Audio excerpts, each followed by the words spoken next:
Hello friends, आप सभी का मैजिकल कॉन्सेप्ट 24 में स्वागत है। और आज हम लोग आपके सामने लेके आए हैं जीके का टॉप 15 क्वेश्चन।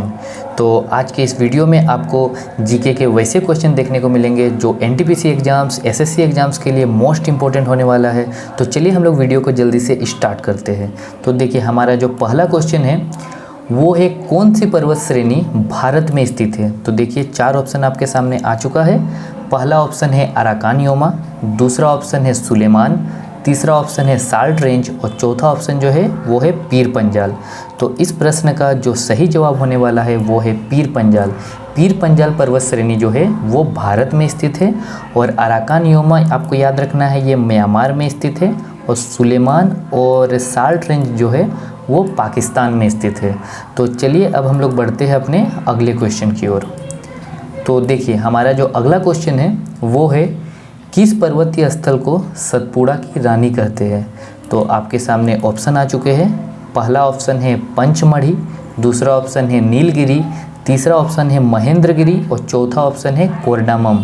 तो इस प्रश्न का सही जवाब जो होने वाला है वो होगा पंचमढ़ी। और आपको ये भी याद रखना है, ये सतपुड़ा की जो रानी है यानी कि पंचमढ़ी, ये आपका मध्य प्रदेश में स्थित है। ठीक है, आपको कभी कभी पूछ दिया जाएगा कि कौन सा स्टेट में है, तो आपको याद रखना है यह मध्य प्रदेश में है। तो चलिए अब हम लोग बढ़ते हैं अपने अगले प्रश्न की ओर। तो हमारा अगला प्रश्न जो है वो है लोकटक झील जिस पर जल विद्युत परियोजना निर्माण किया गया था किस राज्य में स्थित है। तो 4 ऑप्शन आपके सामने आ चुके हैं। पहला ऑप्शन है मध्य प्रदेश, दूसरा है मणिपुर, तीसरा है मेघालय और चौथा ऑप्शन जो है वो है हिमाचल प्रदेश। तो इस प्रश्न का जो सही आंसर होने वाला है वो हो जाएगा आपका मणिपुर। ये जो लोकटक झील है यह आपका मणिपुर राज्य में है। और इसमें आपको एक और क्वेश्चन याद रखना है कि विश्व का एकमात्र जो फ्लोटिंग नेशनल पार्क है, फ्लोटिंग नेशनल पार्क, वो आपका लोकटक झील पर ही स्थित है। तो ये बहुत इंपॉर्टेंट क्वेश्चन है, तो इसको भी आप याद रखिएगा कि विश्व का एकमात्र फ्लोटिंग नेशनल पार्क जो है वो लोकटक झील में है। और पूछिएगा विश्व का एकमात्र फ्लोटिंग नेशनल पार्क किस राज्य में है, तो उसका भी आंसर क्या हो जाएगा, मणिपुर। तो चलिए अब हम लोग बढ़ते हैं अपने अगले क्वेश्चन की ओर। तो देखिए, ये क्वेश्चन है लोकटक है एक, इसका ऑप्शन है घाटी, झील, नदी और पर्वतमाला। तो इस प्रश्न का सही जवाब जो हो जाएगा वो होगा झील, क्योंकि आपने पिछले ही क्वेश्चन में लोकटक झील के बारे में पढ़ा। तो इस क्वेश्चन का सही आंसर जो होगा वो झील हो जाएगा। तो चलिए अब हम लोग बढ़ते हैं अपने अगले क्वेश्चन की ओर। तो देखिए, हमारा अगला क्वेश्चन जो है वो है लोनार झील कहाँ पर स्थित है। तो पहले हम लोग ऑप्शन को देखते हैं। पहला ऑप्शन है तमिलनाडु, दूसरा ऑप्शन है केरल, तीसरा ऑप्शन है महाराष्ट्र और चौथा ऑप्शन है गुजरात। तो इस प्रश्न का जो सही जवाब होने वाला है वो हो जाएगा महाराष्ट्र। लोनार झील कहाँ पर है, महाराष्ट्र में है। ठीक है, तो चलिए अब हम लोग बढ़ते हैं अपने अगले क्वेश्चन की ओर। तो देखिए, हमारा जो अगला क्वेश्चन है वो है सबसे बड़ी मानव निर्मित झील कौन सी है। तो इसमें आपको पहला ऑप्शन दिख रहा है वूलर, दूसरा ऑप्शन दिख रहा है गोविंद सागर, तीसरा ऑप्शन दिख रहा है राणा प्रताप सागर और चौथा ऑप्शन जो है वो है बेकौल। तो इस प्रश्न का जो सही जवाब होगा वो होगा गोविंद सागर। आपको याद रखना है, झील जो होती है वो 2 प्रकार की होती है। एक होता है मानव निर्मित यानी कि कृत्रिम झील, और एक होता है प्राकृतिक झील। तो यहाँ क्वेश्चन क्या पूछा गया है, मानव निर्मित। तो मानव निर्मित सबसे बड़ी झील कौन सी होगी, गोविंद सागर झील। ठीक है, और ये आपको ये भी याद रखना है कि ये कौन सा डैम में स्थित है, तो ये भाखड़ा डैम में स्थित है। ठीक है, ये भाखड़ा डैम में स्थित है। तो चलिए अब हम लोग बढ़ते हैं अपने अगले क्वेश्चन की ओर।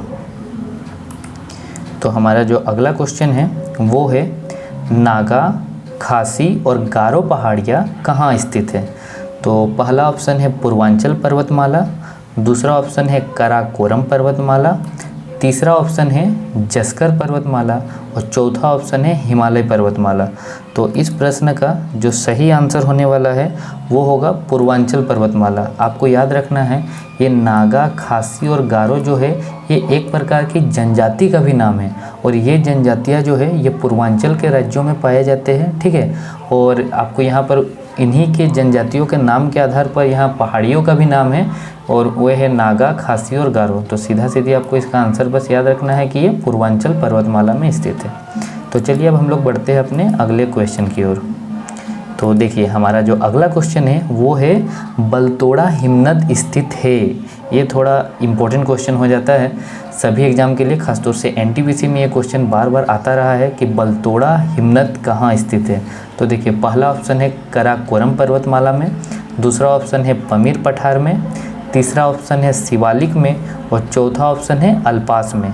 तो इस प्रश्न का जो सही जवाब होने वाला है वो हो जाएगा आपका ए नंबर, काराकोरम पर्वतमाला में। तो चलिए अब हम लोग बढ़ते हैं अपने अगले क्वेश्चन की ओर, देखते हैं हमारा अगला क्वेश्चन क्या होने वाला है। तो देखिए हमारा अगला क्वेश्चन है भारत का सबसे ऊंचा जलप्रपात किस राज्य में है। ये काफ़ी एग्जाम में आ चुका है, तो इसको आप लोग ज़रूर याद रखिएगा। पहले ऑप्शन देख लेते हैं फिर आएंगे। देखिए पहला ऑप्शन है कर्नाटक, दूसरा ऑप्शन है आंध्र प्रदेश, तीसरा ऑप्शन है असम और चौथा ऑप्शन जो है वो है महाराष्ट्र। तो सबसे ऊंचा जलप्रपात जो है वो आपका कर्नाटक में है। कहाँ पर है? कर्नाटक में। और आपको याद रखना है सबसे ऊंचा जलप्रपात का नाम क्या है, तो इसका नाम है कुंचिकल। इसका नाम क्या है? कुंचिकल। सबसे ऊंचा जलप्रपात जब भी आपको पूछा जाएगा भारत का तो जवाब देना है कुंचिकल, और ये कहाँ पर है? तो कर्नाटक राज्य में। तो चलिए अब हम लोग बढ़ते हैं अपने अगले क्वेश्चन की ओर। तो देखिए हमारा जो अगला क्वेश्चन है वो है जोग जलप्रपात किस नदी पर स्थित है। एक और क्वेश्चन जो जलप्रपात से आया है। इसका ऑप्शन है नर्मदा, बी नंबर में ऑप्शन है कृष्णा, सी में है गोदावरी और डी में है शरावती। तो इस प्रश्न का जो सही जवाब होने वाला है वो आपके सामने है शरावती।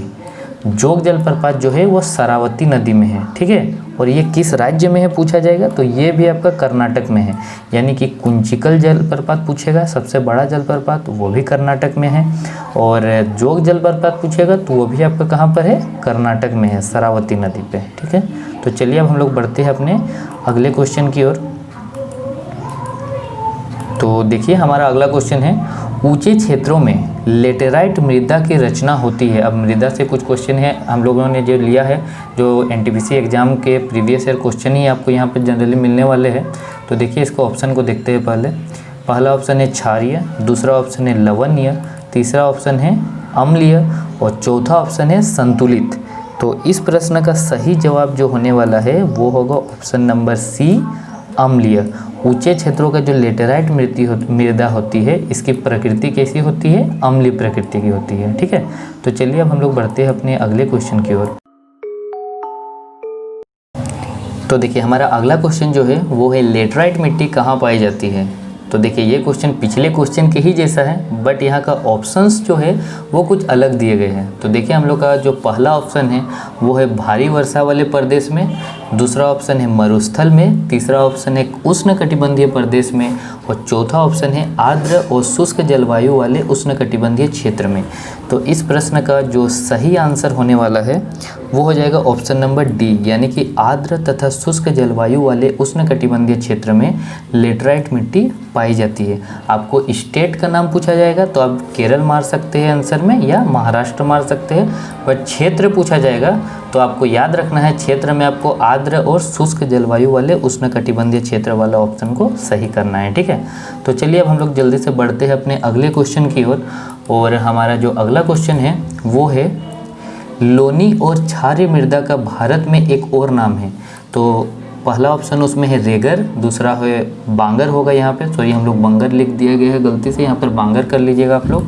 ऑप्शन नंबर सी है कल्लर और ऑप्शन नंबर डी है खादर। तो इसका सही आंसर जो होगा वो हो जाएगा कल्लर।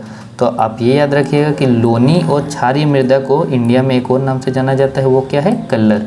तो चलिए अब हम लोग बढ़ते हैं अपने अगले और लास्ट क्वेश्चन की ओर और देखते ही देखते हमारा 15 क्वेश्चन कंप्लीट होने वाला है। तो देखिए हमारा लास्ट क्वेश्चन जो है आज का वो है पेट्रोलॉजी किसका अध्ययन है, यानी कि किसके अध्ययन को पेट्रोलॉजी कहा जाता है।